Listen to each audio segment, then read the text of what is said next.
Tous les gens qui ne croyaient pas en nous. Aujourd'hui, on s'est dit qu'on a gagné. On aurait pu ne même pas aller à la CAN.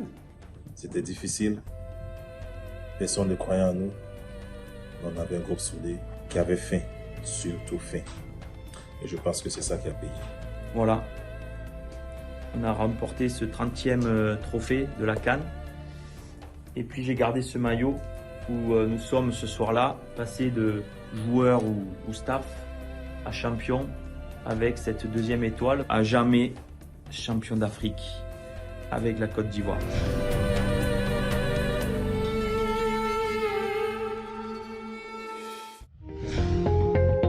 J'ai senti lorsque nous arrivons en août 2014 la chape de plomb au-dessus de cette équipe qui décevait. L'équipe était vraiment, je ne dirais pas en chantier, mais dans un cycle assez difficile.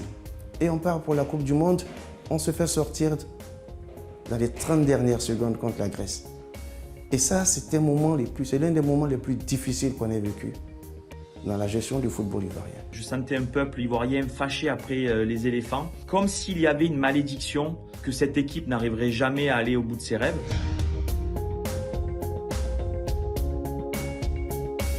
Lorsque nous rentrons dans cette compétition, on se dit il faut aller au bout. Il faut aller au bout parce que nous sommes les éléphants de la Côte d'Ivoire et que on se doit de faire le job.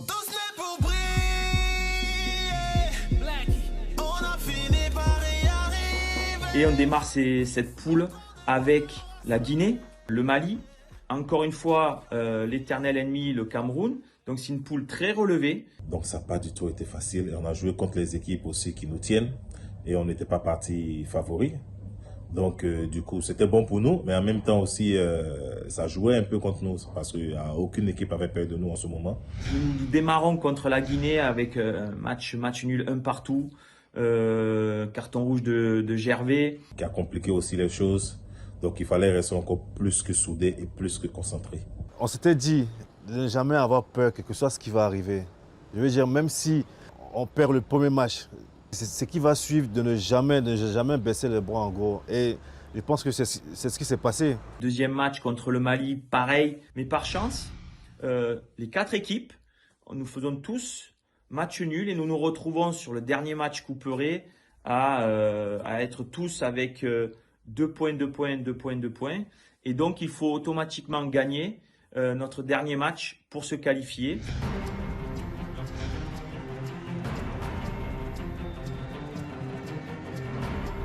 Dans le dernier match contre le Cameroun, en phase de poule, après une première mi-temps crispée, médiocre, le vestiaire est au bord de l'explosion.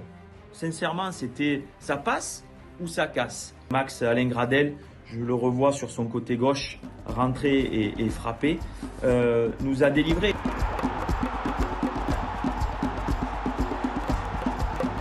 Le déclic s'est fait 100% contre le Cameroun. Lorsqu'on élimine le Cameroun, pour moi, c'était un match très important et un match décisif. À partir de là, je me suis dit qu'on pourra aller loin.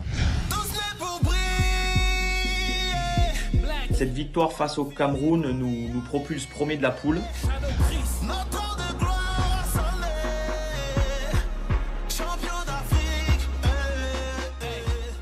On gagne 3-1 contre l'Algérie sans dominer les débats. Où là on s'est dit on a gagné le Cameroun, on a gagné l'Algérie, on peut aller au bout. Je me revois la veille de la finale. Nous finissons l'entraînement et forcément on prépare cette finale le mieux possible avec une séance de tir au but. Et donc je propose à Gilles Morisseau, qui était entraîneur des gardiens, de dire est-ce que Sylvain veut venir faire quelques arrêts. Et donc il décide de venir en faire quelques-uns. Et au moment où il vient, son premier tir au but, où il est dans les buts, il se bloque le genou. Et là en fait je vois qu'il ne pourra pas faire la finale. Je regarde Kopa parce que c'est lui qui allait jouer la finale. J'étais dans la voiture avec Laurent Pokou, paix à son âme, le président Ezalé et Jeune Kakou. Et j'ai dit, ah bon? Et puis je n'ai plus rien dit. Et comme les autres me suivaient, il y a quelqu'un qui m'a dit, mais qu'est-ce qui se passe? J'ai dit, non, c'est l'hôtel de l'équipe. Mais qu'est-ce qui passe? J'ai dit, non, il n'y a rien. Il m'a dit, mais tu as dit, ah bon? Et puis, tu as froncé les yeux, on pense qu'il y a quelque chose. J'ai dit non, il n'y a rien. Non, je n'ai rien dit. Et donc, c'est quand on arrive au stade, au moment de l'échauffement, qu'on voit Kopa sortir. Parce que, selon les règlements, les gardiens ont 25 minutes. Donc, ils sortent 5 minutes avant les joueurs du champ. Donc, quand Kopa sort, c'est là que tout le monde autour de moi me dit, mais attends, qu'est-ce qui se passe? Je dis, mais ce sera lui le gardien de but. Mais comment? Je dis, mais non, parce que Sylvain est KO.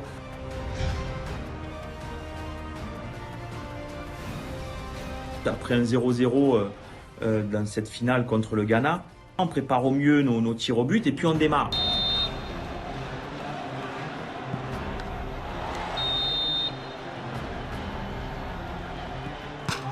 Quand je rate le premier tir et Talo Gadji rate le deuxième tir, mais putain, là mes fesses chauffent.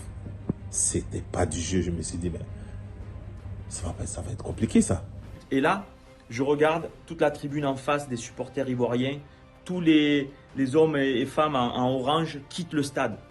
Ben derrière, commence le Kopa Show.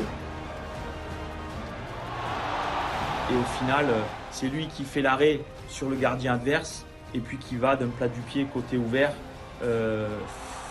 finir le job. Et puis... Là, c'est la folie, tout le monde s'accrie.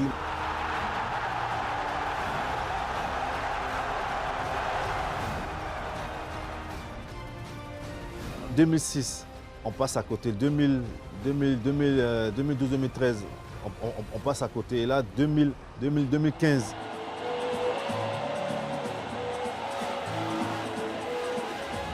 Le retour au pays, incroyable. À l'aéroport, c'est comme s'il y avait tout Abidjan qui était sorti. On sait tous que cette coupe-là, les Ivoiriens l'attendaient. Et je me dis, comment on va faire pour se frayer un passage? On a mis pratiquement 3 heures de l'aéroport au palais. C'était beaucoup d'émotions. On a vu comment les gens étaient heureux. Et ça, c'était l'une des grosses satisfactions de voir tout ce monde sorti pour nous accueillir. Et c'était magnifique.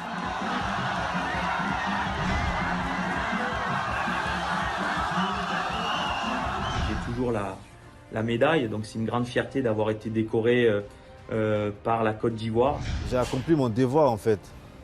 Que toutes ces années faites avec la sélection, ça n'a pas été pour rien. Pour tout joueur, gagner une Coupe d'Afrique étant africain, c'est quelque chose d'inoubliable. Vraiment, c'était un moment magnifique.